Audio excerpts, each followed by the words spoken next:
Digital অ্যারেস্টের ফাঁদ, 30 লক্ষ টাকা খোয়ালেন বৃদ্ধ। ঘটনায় উত্তরপ্রদেশ থেকে গ্রেফতার করা হয়েছে এক দুষ্কৃতীকে। কয়েক লক্ষ টাকা উদ্ধার করা হয়েছে। ডিজিটাল অ্যারেস্টের নামে হাওড়ার এক বৃদ্ধের কাছ থেকে 30 লক্ষ টাকা হাতিয়ে নিল দুষ্কৃতীরা।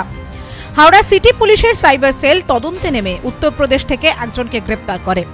উদ্ধার হয়েছে 6,17,000 টাকা। ধৃত কপিল কুমারকে হাওড়া আদালতে তোলা হলে বিচারক 4 দিনের পুলিশি হেফাজতের নির্দেশ দেন। জানা গিয়েছে, হাওড়ার বেলুর থানার অন্তর্গত ঘুষুরির 76 বছর বয়সী এক ব্যক্তি সাইবার অপরাধীদের ফাঁদে পড়েন।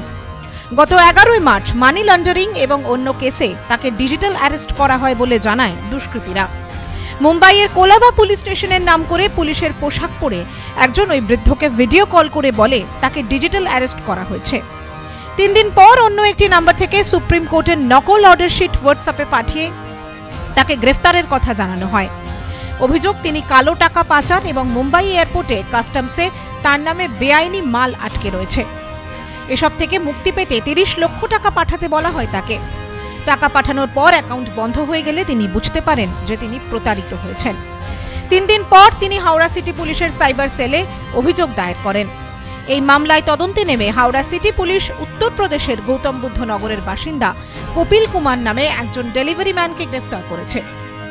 অভিযুক্ত কপিল কুমারের অ্যাকাউন্টে 20 লক্ষ টাকা জমা পড়ে, যার মধ্যে 19.5 লক্ষ টাকা স্পাইস মানিতে পাঠান এবং নিজে 50,000 টাকা রেখে দেন ওই যুবক। ধৃতকে ট্রানজিট রিমান্ডে হাওড়ায় নিয়ে আসা হয়। ইতিমধ্যেই পুলিশের পক্ষ থেকে উদ্ধার হওয়া টাকা বৃদ্ধের হাতে তুলে দেওয়া হয়েছে। হাওড়া সিটি পুলিশের ডিসি নর্থ বিশপ সরকার বলেন, কেওয়াইসিতে যে ফোন নম্বর ছিল তার লোকেশন ট্র্যাক করেই নয়ডা থেকে কপিলকে ধরা হয়। কপিল তার অপরাধ স্বীকার করেছে।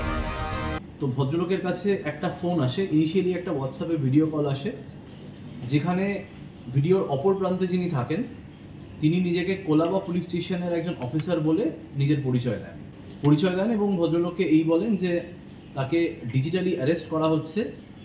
তার দোষ কি? তার দুটো দোষ। এক হচ্ছে মানি লন্ডারিংয়ে তার নাম জড়াচ্ছে, এবং দ্বিতীয় হচ্ছে মুম্বাই ইন্টারন্যাশনাল এয়ারপোর্ট যেটা আছে সেখানে যে ইমিগ্রেশন আছে সেখানে কিছু ইলিগাল স্টাফ আছে, তার সাথে এনার নামটা অ্যাসোসিয়েটেড হয়েছে। তো এই দুটো দেখিয়ে ওনার কাছে কলটা আসে 11/3/2025, মানে 11ই মার্চ ওনার কাছে কলটা আসে।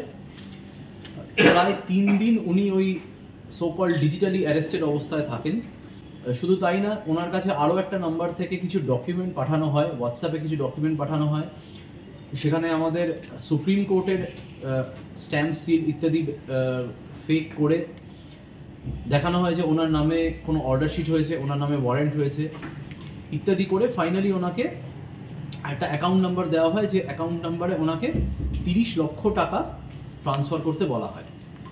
30 লক্ষ টাকা উনি ট্রান্সফার করেন। ট্রান্সফার করার পর তারপর সব কমিউনিকেশন বিচ্ছিন্ন হয়ে যায়। একদিন পরে উনি যখন রিয়েলাইজ করেন যে উনি প্রতারিত হয়েছেন, তখন 15 তারিখ উনি আমাদের সাইবার ক্রাইম থানায় আসেন এবং এসে আমরা FIR লজ করি।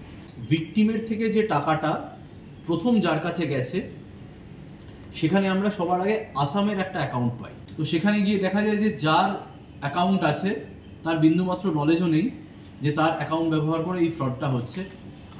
তারপর নেক্সট যেটা দেখা যায় সেটা হচ্ছে লেয়ার 2।